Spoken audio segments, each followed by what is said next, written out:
Hai, selamat datang di audiobook novel yang berjudul Nona Menikahi Bocah, karya Ria Mariana, pengisi suara Marina Monalisa, bab 108, Hamil.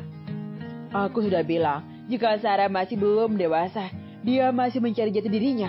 Kau yang sudah dewasa harusnya mengerti, ucap Dani. Bara menyeruput kopi yang ia pesan dari kantin rumah sakit. Dani memperhatikan sahabatnya.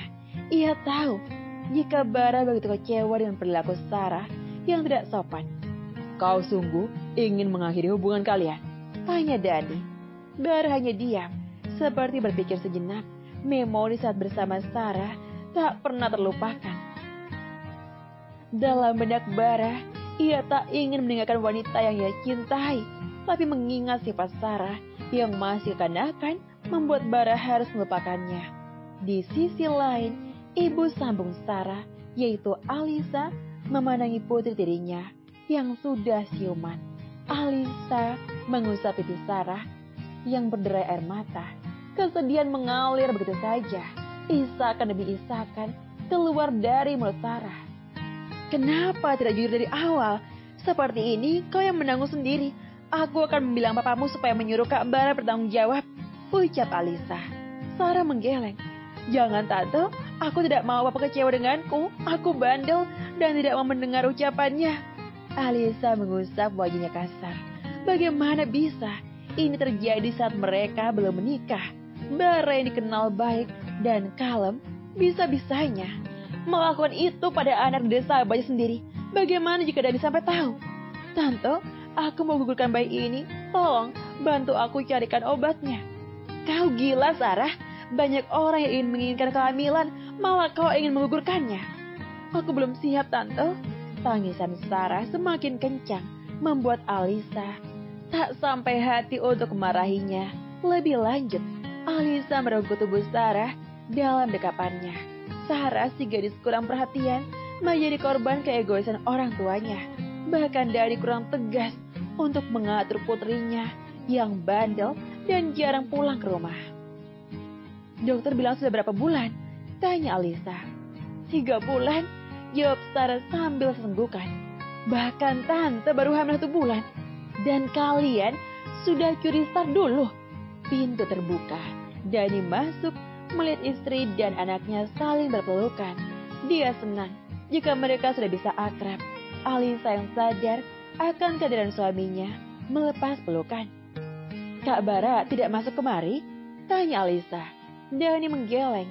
Ia mendekati putrinya yang begitu lemas. Tangannya mengelus kening Sarah dengan lembut. Tak menyangka ia gara-gara putus cinta biasa seperti ini. Papa, setelah ini aku mau tinggal di Surabaya saja, ucap Sarah. Alisa terkejut. Apa yang dipikirkan Sarah? Dia sedang hamil muda, malah memilih tinggal di luar kota. Untuk apa tinggal di sana? Tanya Dani. Aku ingin berkuliah di sana. Dani berpikir sejenak. Sepertinya memang yang terbaik untuk Sarah cepat melupakan Bara. Alisa meremas jemarinya dan mengisyaratkan Dani untuk tidak menyetujuinya. Tapi yang ada malah Dani menganggukkan kepala. Okelah, Papa akan mengurus semuanya setelah kau sembuh, baru bisa berangkat ke sana, ucap Dani.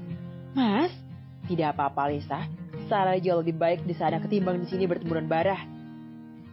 Sarah sedang hamil 3 bulan dan itu anak Kak Bara. Celutuk Alisa membuat Dani terkejut. Dewa menemani sang istri di rumah sakit. Walau keadaan Nona lebih baik, tetapi ia tetap harus berada di rumah sakit sambil mengurus toko online miliknya. Melalui ponsel, ia mengelus perut besar Nona. Mata Nona terbuka, menatap langit-langit ruangan rumah sakit. Dia masih saja mengingat kejadian saat sang suami dihina dan dicaci maki. Guratan demi guratan emosi tergambar di pelupuk mata menjadi sebuah air bening mengalir begitu saja di wajah cantiknya. Kenapa suaminya diperlakukan begitu? Sungguh tidak adil. Dewa yang sederhana duduk di depannya, menatap ponsel, terkaget melihat sang istri yang menangis. Tangannya mengelap air mata Nona, lalu mengelus keningnya. Sayang, jangan dibuat pikiran. Kasihan bayi kita. Jadi kok sedih. Dokter bilang apa kemarin? Tidak boleh banyak pikiran kan? Nanti mempengaruhi perasaan bayi kita. Ucap Dewa. Mereka pasti kok sedih saat ayahnya dihina sampai segitunya.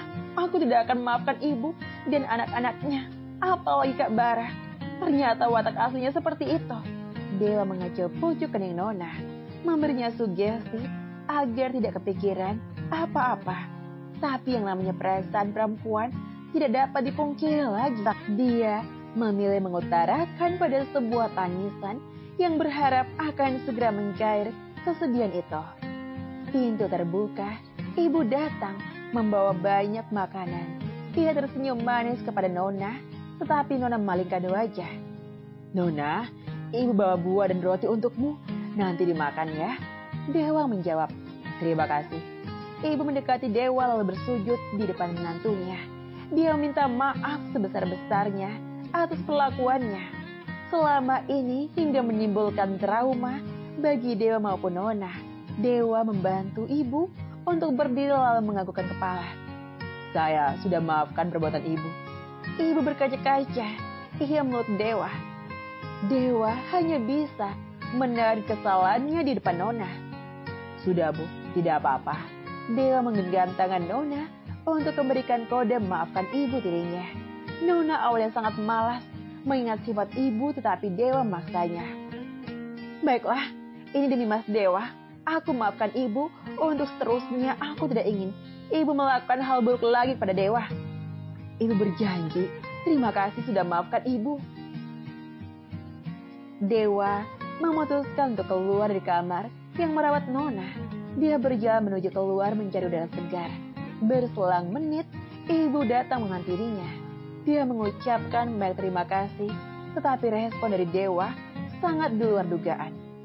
Apa ibu pikir, aku maafkanmu semudah itu setelah kau menabur garam pada luka di hatiku? Ketika aku miskin, bahkan ibu tidak mau menatapku. Dan saat aku banyak uang, ibu menatapku dengan penuh sendu. Tapi itu sangat menjijikan. Ibu orang munafik. Ibu tersentak mendengarnya. Jadi tadi hanya akting Dewa memaafkan ibu di depan Nona. Harusnya Dewa menjadi aktor jika bisa berakting seperti itu. Dewa, ibu minta maaf dengan tulus. Aku juga membencimu dengan tulus. Dan satu lagi, panggil aku Nagara. Itu nama asliku.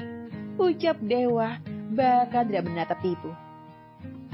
Dewa langsung masuk ke gedung rumah sakit meninggalkan ibu yang mulai menitikkan air mata.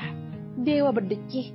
Ia sudah sangat sakit hati bertubi-tubi dan saat inilah waktu yang tepat untuk menunjukkan siapa dirinya.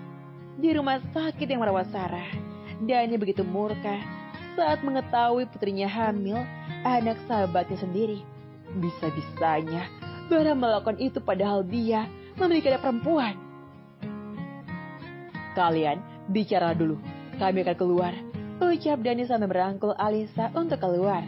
Setelah mereka keluar, Sarah hanya diam, memalingkan muka, tidak berani menatap Bara yang mandanginya penuh. Selamat, keinginanmu terkabul. Kau pernah bilang, jika suatu saat aku meninggalkanmu, kau bisa menahanku untuk pergi dengan 2 garis merah dan ini menjadi kenyataan. Ucap Bara tanpa ekspresi. Bara tidak senang? Bara tersenyum tipis. Apakah ini benar-benar anakku? Sarah menatap wajah Bara. Ia kecewa dengan pertanyaan dari pria itu. Om trauma, yang namanya tanggung jawab. Om takut jika ini bukan anak Om. Ini anak Om Bara. Kenapa Om bertanya seperti itu? Karena aku belum pernah menidurimu. Ucapan Bara sangat menusuk hati Sarah. Bahkan kekuatannya melebihi terkena bom berkali-kali. Sarah menjambaki rambutnya dan Bara hanya menatapnya nanar. Aku bukan pria bodoh yang gampang sekali terkena tipu oleh wanita. Aku adalah pria yang paling bodoh. Apa yang Om katakan? Ini anak Om Bara, teriak Sarah. Mari kita lakukan tes DNA. Jika itu anakku, maka aku akan menikahimu. Dan jika bukan anakku, berarti kau pendusta. Bara keluar dari ruangan Sarah. Sarah menangis. Apakah Bara benar-benar mencintainya? Kenapa Bara seperti itu? Sarah menarik infusnya dengan kasar. Darah mengucur deras dari urat nadinya. Dia berjalan terlunta-lunta dan masuk lift untuk menuju lantai teratas dari bangunan rumah sakit. Ketika sudah sampai di atas, ia melihat pemandangan kota dari atas ini. Sarah mencoba melangkah mendekati pagar dinding. Ia ingin sekali melompat dan mengakhiri hidupnya. Jika dengan berpura-pura hamil tidak bisa membuatnya kembali kepada Barah, maka inilah yang terbaik untuk mengakhiri hidup. Ketika kakinya sudah naik ke pagar dinding dan ketinggian sudah terekam pada matanya, ia sangat yakin ingin melompat, tetapi tiba-tiba seseorang menariknya. "Apa kau gila? Kau yang meninggalkanku?" Ucap pria itu adalah Barah. Sarah menangis histeris di pelukan Barah. Jantung Barah berdegup kencang melihat kejadian barusan. Jika ia terlambat 1 detik saja, pasti Sarah sudah jatuh dari ketinggian 70 meter. "Jangan seperti ini, Sarah. Om mencintaimu." "Aku juga sangat cinta dengan Om Barah. Jangan tinggalkan aku, Om." Barah menciumi wajah Sarah, lalu menangkupnya. Sedikit demi sedikit, ia meraih bibir manis milik Sarah. Mereka berciuman di atas ketinggian, sambil merasakan angin semilir. Mereka saling mencintai, tapi ego menjadi penghalang. Kalau kamu mau dengar audiobook lebih banyak dan gratis, segera download Audiotune.